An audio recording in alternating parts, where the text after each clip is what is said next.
Scott, the Bucs needed a bounce-back game here, and the defense certainly had a bounce-back effort. What stood out most to you in what the defense was able to do against the Titans? Really was the pressure against Will Levis. When you look at the fact there were 10 tackles for loss that stopped Derrick Henry before he started, holding him to just 22 yards on, I think, 12 carries.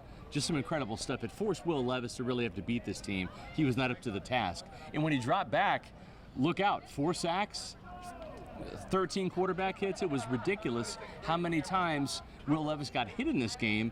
And then one of those hits was on a big hit from Yaya Diaby. It resulted in an interception by Antoine Winfield Jr. So the defense really bounced back. They had to.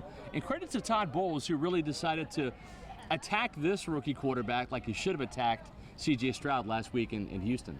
So on the other side of the ball, the offense had some big plays, which we hadn't seen a ton this season. Yeah. They had 10 plays that were for 15 or more yards. Pretty impressive stuff. Baker was saying after the game that that was sort of their benchmark for explosive plays. What stood out to you and just the connection that they were able to have on offense in this game?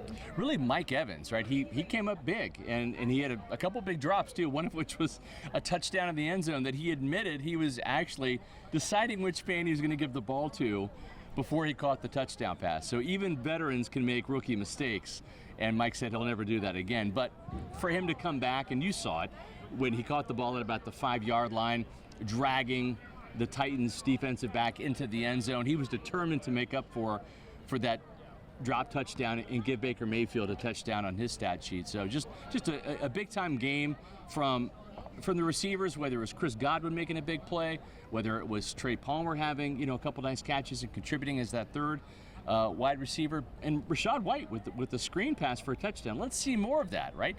This offensive line can get out there and block. Rachaad's got great hands, we know that.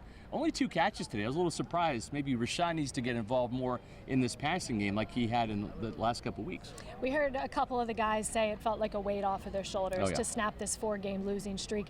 What did it mean for this team to get this win, just to end that losing streak, but then also at this point in the season as they're looking towards, division title and everything?